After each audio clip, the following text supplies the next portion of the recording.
La chose sur laquelle je vais attirer ton attention, c'est que Dieu ne donne pas femme à quelqu'un. On ne se marie pas par révélation. Si Dieu t'impose quelqu'un, il ne peut pas te juger. Et si vous savez que dans la Bible, aller avec une prostituée, c'était un péché. C'est pourquoi même les femmes qui avaient perdu leur virginité n'étaient plus mariables. Mais la chose que je vais t'envoyer à remarquer, c'est que quand Dieu dit à Osée, qui est prophète, va et prends une prostituée et fait avec elle des enfants de prostitution, même si les hommes autour d'Osée disent que Osée a péché, Dieu ne voit pas ça comme un péché parce que c'est Dieu qui lui a imposé une prostituée. Donc Dieu ne peut plus le juger. La société peut le juger, mais Dieu ne peut plus le juger. Parce que c'est Dieu qui lui a imposé. Je veux que vous voyez vraiment la nuance. Mais quand on regarde Adam, Dieu l'a jugé. Dieu a dit, la terre à cause de toi va produire des épines et des ronces. C'est la sueur de ton front, tu gagneras ton pain. Et la femme, c'est avec douleur que tu engendras. Et le serpent, tu te déplaceras, mais sur ton ventre, tu vas ramper.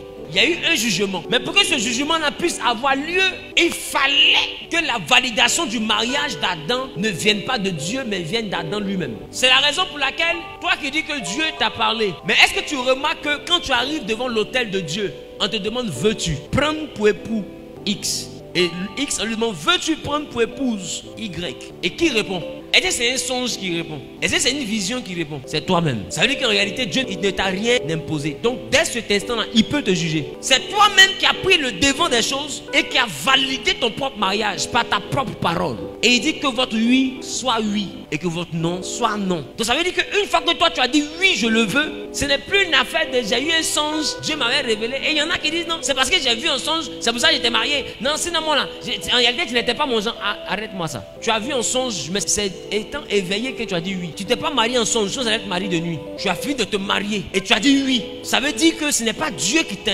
posé. On t'a posé une question et toi-même tu as répondu oui à la question. Est-ce que c'est Dieu?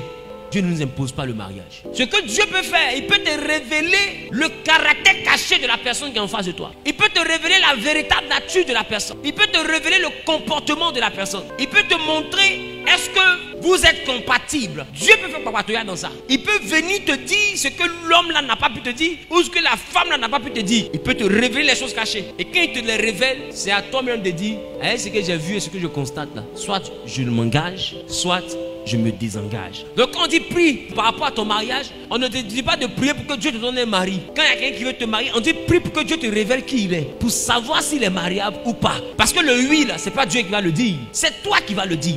Que ce soit à la mairie, c'est toi qui le dis avant qu'on signe. Quand tu viens à l'église, c'est toi qui dis encore avant qu'on bénisse. Même à la dot, tes parents vont te demander est-ce que tu veux le suivre. Quand tu dis oui papa, ton papa te relâche. Ça veut dire qu'on ne t'impose rien devant les hommes, devant les autorités, devant Dieu. C'est toi qui valides ton mariage. Donc tu ne dois pas dire je me marie parce que j'ai eu une vision où il est mon mari. C'est pas possible. Dieu ne peut pas assumer l'engagement de ton choix en termes de mariage. S'il t'impose un homme, il ne peut pas te juger. Regarde dans la Bible. Combien de personnes ne sont mariées par révélation? Abraham, c'est sa femme même de quand il était païen. C'était deux païens ensemble, ils sont venus. D'elle-même, c'était deux idolâtres. Et en plus, c'est sa soeur. Tu as vu, Dieu a mis sa bouche dedans. Abraham dit quelqu'un doit me donner un enfant. Dieu dit non, c'est Sarah ta femme. C'est elle qui a te donné. Oh, il sait que Sarah est sa soeur. C'est pas l'insexe. Il dit elle va donner un enfant. Parce que quand je vous ai connu là, vous étiez mariés. Mais est-ce qu'ils étaient mariés à l'église? Est-ce que Dieu a demandé à ce qu'on refasse le mariage? Dieu ne t'impose pas le mariage. Regarde Isaac.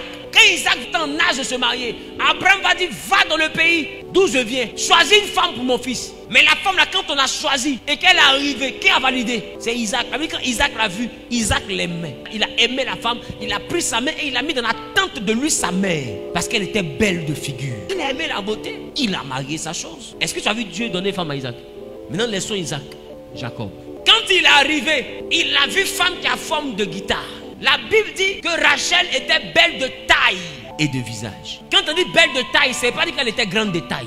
La Bible dit que Rachel était belle de taille et de visage. C'est-à-dire que quand tu regardes son visage, c'est l'homme qui est là. Maintenant, quand tu regardes la forme, Jacob, même qui était paresseux, a reçu une onction de travailleur. Jacob regarde la femme là. Il dit, même si je suis paresseux, je travaillerai. Parce que pour celle-là, travailler, là, ce n'est pas grand-chose. On dit, Jacob, c'est 7 ans. Il dit, 7 ans, ça finit demain. C'est pas grave. Est-ce que vous avez vu que Dieu a parlé de son affaire de mariage? Pendant 7 ans, Dieu n'a rien dit. Il a travaillé pour avoir sa femme. Quand 7 ans arrivé, ils l'ont doublé. Tu as vu Dieu parler? Tu as vu Dieu faire justice? Tu as vu Dieu contester? Tu as vu Dieu frapper Laban? Dieu n'a rien dit. Mais quand Laban voulait aller tuer Jacob, Dieu est intervenu. Mais dans son mariage, Dieu n'a rien dit. Qu'est-ce qu'on penser que Dieu va dire pour aller vous marier? C'est ton choix que tu maries. Il peut te montrer les choses cachées. La personne peut être sorcière, la personne peut être mystique. Il peut te mentir sur certaines choses que normalement tes principes ne veulent pas. Mais il se fait passer pour un ange, en tant que c'est un démon. Ce que Dieu peut faire, Dieu peut te dire, ma fille, il n'est pas ce qu'il dit, il est là. Voilà son vrai comportement. Et c'est en fonction de ça que toi-même tu sais comment t'orienter ou bien comment te détourner. Jacob a fait 7 ans, il a doublé. Dieu n'a rien dit. Il a travaillé encore 7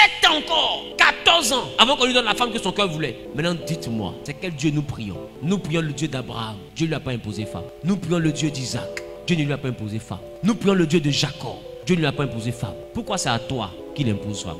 Le Dieu d'Abraham, d'Isaac et de Jacob ne fonctionne pas comme ça. Ou bien le pasteur me dit non, j'ai rêvé, ou bien j'ai vu en vision. Toi, tu es la femme de lui là, voilà ta femme qui est ici. Et il vous colle. Mon ami, c'est site de rencontre, c'est pas église. Tu es fan du gars là, prends ton courage à 2 mains et puis fais le code phare. Mais arrête d'essayer de mettre dans la prophétie. Amen. Il y a trop de pafloterie dans l'œuvre de Dieu. À un moment donné là, arrêtez. Quelqu'un vient te dire, j'ai rêvé que toi et moi on était ensemble, il ne te plaît pas, ne le marie pas. Qui se marie en rêve? Comme il a rêvé que vous deux êtes mariés, donc le foyer a déjà commencé, donc continuez là-bas. Si on s'est déjà marié en rêve, on s'est marié comment encore? Tu as 2 mariages, mais continue en rêve là-bas. On ne se marie pas parce qu'on a rêvé. On ne se marie même pas parce qu'un voyant a vu. Il a vu quoi? Il n'a rien à voir. Les chrétiens évangéliques divorcent beaucoup parce que c'est eux qui voient Dieu partout. La Bible ne soit pas spirituelle à l'excès. C'est pas partout on mène Dieu. Ensuite, concernant le mariage, c'est ton choix. Tu peux prier pour que Dieu te garde d'une mauvaise personne. Tu peux prier pour que Dieu te garde de quelqu'un qui va faire ton malheur et non ton bonheur. Mais tu ne peux pas me dire que mon Jésus là t'impose une femme. Jamais. S'il t'impose une femme, ce mariage, il ne peut pas le juger.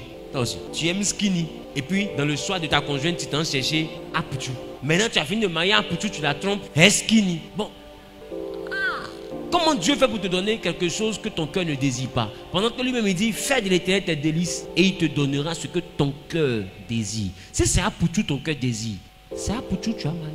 C'est la raison pour laquelle j'ai dit à quelqu'un qui est ici, si quelqu'un ne remplit pas les critères que toi-même tu t'es fixé en ce qui concerne ton mariage, ne te marie pas.